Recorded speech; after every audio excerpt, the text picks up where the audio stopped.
The year is 1989. The Cosby Show, The Wonder Years, Cheers, and A Different World were on top of the American TV landscape. Later that year, the Berlin Wall would come down. From ABC, this is World News. The US postage stamp was only 25 cents, and the world is all about that fresh novelty watch game. I want my Swatch. 1989, We Didn't Start the Fire. Indeed. Love Song. Personal Jesus. The Bat Dance.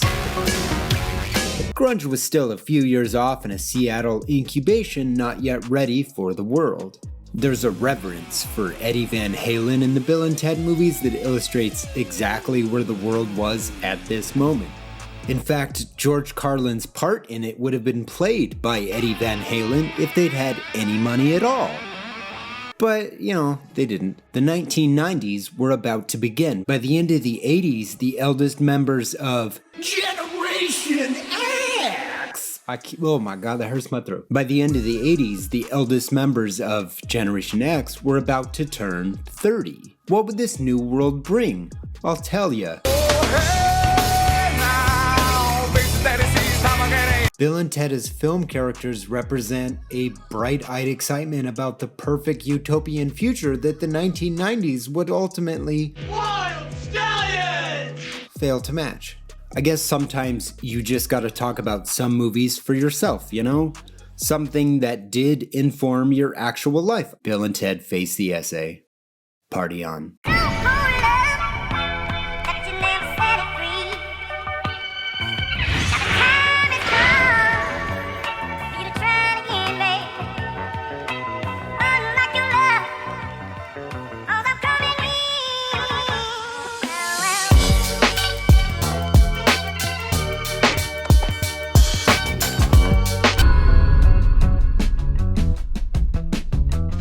Bill and Ted's Excellent Adventure was a 1989 film directed by Stephen Herek, who directed The Mighty Ducks and Critters.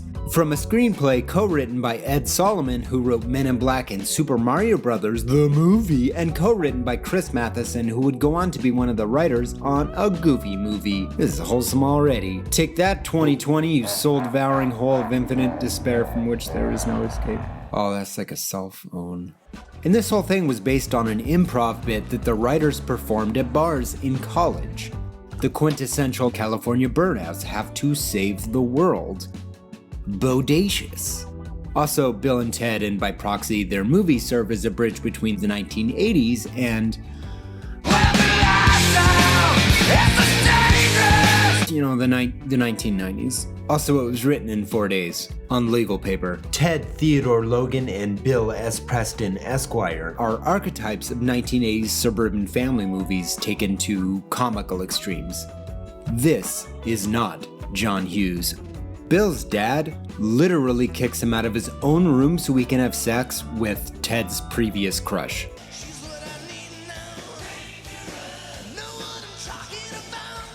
What are you guys studying anyway? History. Mr. Ryan? Uh-huh.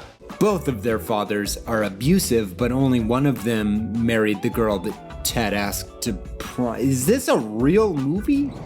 Bill. What? Strange things are afoot at the Circle K. There's a blind energy in this first movie, putting to bed the 1980s and wondering with twinkling stars in their eyes what bright future will the 1990s bring. Somebody! It's funny how much the slang of Generation X has grown up into common usage. So many of the lines in this movie are over the top. San Dimas, in the San Gabriel Valley, dude, 1980s sort of stereotype. This was considered over the top when it came out. Calling someone dude in 1989 was considered strange and uncomely. That can be the right word. No, that's okay. Fast Times at Ridgemont High brought in the dude generation with Spicoli in 1982, and Bill and Ted ushered that generation into the 90s. You worked at All American Burger 7 months ago. And then came biodome, which is funny because Alex Winter almost didn't get the part of Bill. That almost went to Pauly Shore. The characters of Bill and Ted were originally envisioned as 14-year-olds wearing bell-bottoms. They were supposed to be the kids that everyone picked on, and it's a credit to Alex Winter and his incredible crop top and Keanu Reeves that they were able to make the kids that everyone picked on into relatable, genuine people. I mean, this is a movie where Socrates is held for a mugshot. Beautiful, essential, brave. Bill and Ted's Excellent Adventure on many levels is a simple story about two dudes who lost Napoleon Bonaparte because he got kicked out of a bowling alley. You know, just simple, old Hollywood type kind of storytelling. The premise of the film is as 1980s as you can get. To complete their class project, two teenagers will use a time machine to ride the time knife I saw the time knife! And kidnap important figures so they can pass their history class, because they can't be the architects of the perfect utopian future if they don't pass history class. Napoleon, Billy the Kid, Socrates, Freud, Beethoven, Joan of Arc, Genghis Khan, Abraham Lincoln, they're all in this movie. Excellent. Billy, you are dealing with the oddity of time travel with the greatest of ease. On some level, the tone of this movie is absolutely don't think about it. But also there's all these clever little moments. The first time Socrates hears the lyrics for Dust in the Wind, for example. All we are is dust in the wind, dude. Beethoven being the only person in the room that doesn't hear Bill and Ted loudly come in. Freud in literally every scene. Joan of Arc just taking over the French army. I mean, an aerobics class. Genghis Khan destroying an Oshman's, a word I forgot existed. Freud puts a vacuum in... Freud puts a vacuum attachment in his mouth. And also offers Ted therapy live on stage about his dad's own inadequacies that he takes out on his son. Therapy is an arena sport. Also, Ted's dad is a cop. If I'm having the shittiest day in the world, sometimes I watch Napoleon getting thrown out of a bowling alley. It makes me feel good. Oh no, do I need to go see a Freud again? Excellent Adventure is a movie with gleaming stars in its eyes. It sees a perfect future where everyone gets along, parties hard, and is excellent to each other. So George Carlin, Rufus, travels back in time from 2688, the perfect super future, to help Bill and Ted pass history class because their music is going to save the world. Eventually. The Wild Stallions begin this movie unable to play music, and they end this movie unable to play music with a slightly larger band. They do get better. That's adorable. The whole movie is predicated on passing history class, not saving the world's future, and I love that. It's somehow small and huge at the same time. This movie almost didn't happen, which also makes this episode a surprise sequel episode of my show, so allow me to paint you a picture. Warner Brothers picked this up originally wanting to make the movie for under $10 million, which for a studio release is almost quaint at that point. Willow, for example, cost a reported $35 million for comparison's sake. And even more quaint was that Warner wouldn't, couldn't, or both pull the money together to make this movie. The studio that picked up the check to shoot this film was one Dino De Laurentiis Entertainment Group. Oh, I'm sorry, secret sequel. However, when Bill and Ted's Excellent Adventure finished shooting and went into post-production, as we learned in the Dune video, De Laurentiis' companies went into bankruptcy. Seeking alternate distribution, they screened rough cuts for all the studios in town. And here's where it gets interesting. The director Stephen Herrick describes this time in the film's life as awful. No one, meaning film executives, believed that anyone really talked like this. Herrick is 30 years old, having just made a warm and silly movie that just wanted people to have a good time and laugh because Napoleon Bonaparte traveled through time only to get thrown out of a bowling alley. And here, Steven is thinking his career is over because he had characters say dude in a movie. And at this moment in time, in steps Nelson Entertainment and Orion Pictures. I mean, we were going to go straight to videotape. I got a call saying we're not getting released, it's going to go straight to videotape, and it's done. Somebody said, we shouldn't even put it on videotape. It'll cost more to make the video, it will not make 1 penny. And we took it out and we tested it, and it was immediately clear everyone was kind of nuts for never testing it because it tested so well.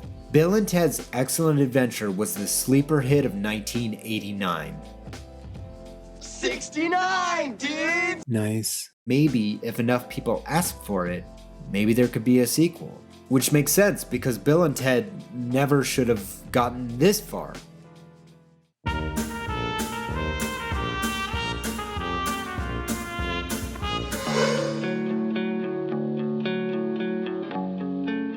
Bogus Journey is a big swing. With any relatively quick sequel 2 years in this instance, 1989 and 1991, I think it's rational and reasonable to make a low-effort movie that basically remakes the first movie with at least the facade of higher stakes. Movies are a business. This is not new, especially considering the amount of turmoil that Excellent Adventure endured simply to exist, which is a really solid metaphor for 2020. Bill and Ted's Bogus Journey is a 1991 film mostly put together by the same team of creatives with one large change in the director's chair for the film.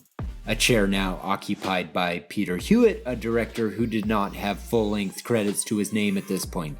He directed a short film called The Candy Show that the producer just happened to like. He would then go on to direct the classic Tom and Huck, jettisoning the time travel concept almost wholesale from your time travel franchise is the thing I struggled for 20 minutes to find a metaphor for. But there's nothing that even remotely comes close to encapsulating a movie that barely got a release, writing a sequel to that movie that kills the title characters 24 minutes and 43 seconds into the movie, and subsequently following them through the afterlife, all while taking the time to slow down and do some goofs on Ingmar Bergman. Did I get all that? Oh, but also did I mention raising the concept of polyamory, however accidentally they did it? I wonder if after we're married, the princesses will stay over with us. Achievement unlocked. Talked about Bill and Ted and polyamory in a video essay. Bogus Journey is a strange film.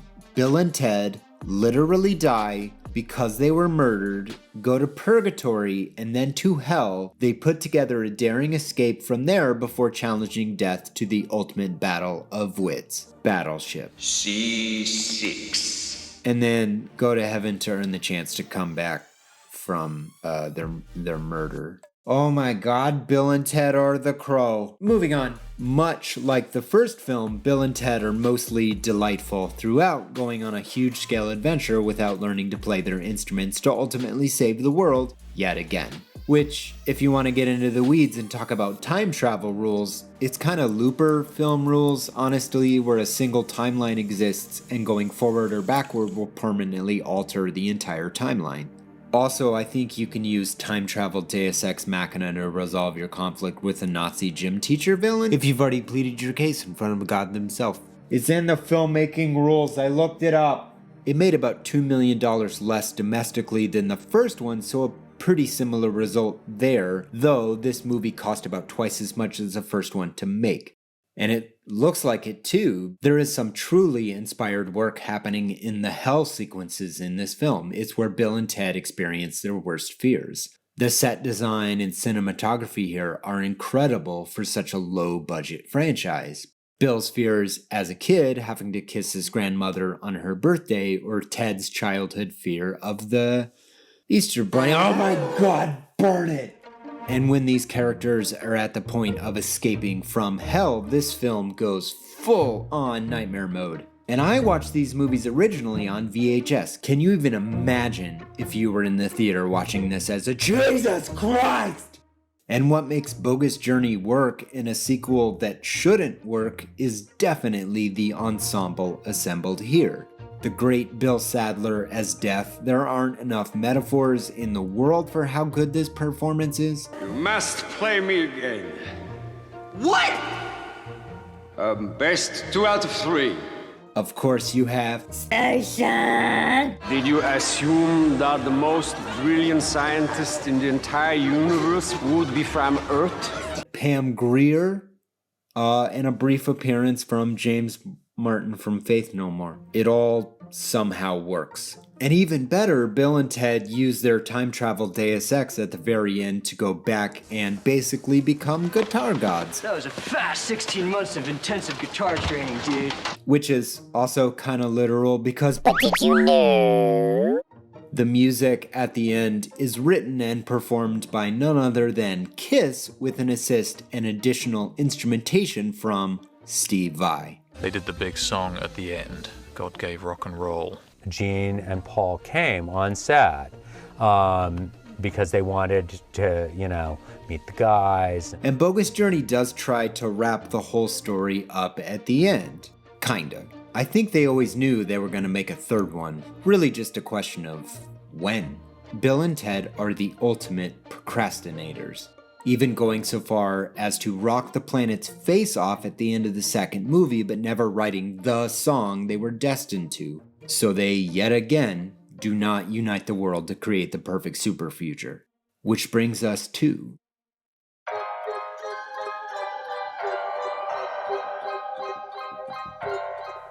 The idea with this episode was to cover a couple of silly movies, make some goofs, and move on. Hark, my previous self, from a time of most egregious torment.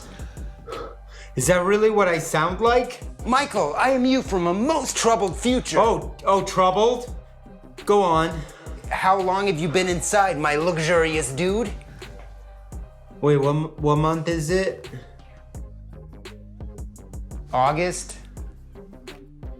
It's been 84 years. Bill and Ted is a bit that has existed since the beginning of Hollywood and will be here till the end. Laurel and Hardy, Romeo and Michelle, Harold and Kumar, Lloyd and Harry, Jay and Silent Bob, hell, Amy and Molly and Booksmart. A really funny movie you should totally watch right now. It's on Hulu. Hollywood is going to do this bit until there is no more Hollywood left to do it. The besties that live in their own world, a bit that's also popular in cop movies, but this episode isn't about Ted's dad. Oh shit! It was fun and mildly alarming to revisit these movies and dive into the stories that created them over the past few weeks. I originally saw Excellent Adventure at summer camp on VHS once upon a time. The movie had sort of a bad rap from pretty much all of our parents who were convinced this Gen X movie was a non-stop barrage of swearing and sex, which it definitely isn't, but I remember not being allowed to watch it, what ended up being a sweet and sincere movie that said, yeah, our parents really don't get us or support us. A really Gen X type message. And it was mildly alarming because the flippancy with which Bill and Ted toss out a gay slur in the throes of a loving embrace is pretty rough. A gay slur that The Office aired in 2006? I'm sorry, hang on. Is he rooting through my fridge? Bro, do you have any chicken wings? No, it's the apocalypse. I don't have any chicken wings. Where was I? The sequel to Bogus Journey, a sequel that has lingered in the rumor mill for almost 30 years, is coming out in a few weeks. Bill and Ted Face the Music. A film directed by someone who's been on the show before, Dean Pariseau, who directed Galaxy Quest and a bunch of episodes of Justified. A movie that will theoretically finally have Bill and Ted make a song that will unite the world and create the perfect super future where everyone lives in perfect harmony. They're the ultimate procrastinators. Bill and Ted are supposedly writing a song to unite the world. Well, they never really do that because they're always on a series of misadventures with literal death and a pair of deceased space aliens. Or Sigmund Freud and his corn dog, or battling evil robot us's with good robot us's created by those deceased space aliens. You know what? There's kind of a lot to unpack in Bill and Ted movies. But also, all of these characters can surf the time knife sideways in a phone booth, so in short, absolutely don't think about it. This was just part of my childhood that was nice to revisit and experience again. The first movie could have just disappeared because a bunch of adults thought people didn't really talk like that. This was supposed to be a short, fun, quick episode. And maybe all that really needs to be said is party on and be excellent to each other. No, wait, hang on. Did you time travel to get chicken wings? Yes, I did. Thanks for watching all the way to the end. Making these is hard, especially when you consider the amount of time that this one took. I thought Bill and Ted would be simple.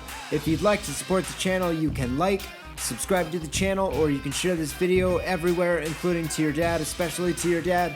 Go to patreon.com/moviesandmikey. That supports everything we do at FilmJoy. And we also have cool t-shirts and other merchandise at Catawampus Inc. We run this ourselves. We ship them, we pack them, we paint the boxes, we do all of it. There's a No One Knows What They're Doing shirt, which Willie Schenmeyer loves, and Mike Laidlaw and Bednar and Matt Charles and Trey Bouchard. All these lovely names. Pack it up, boy! John McGarity, Jeff Good, Brad Hunziger at Hunziger Ford and Chevrolet. But of course, Cyclops, boy!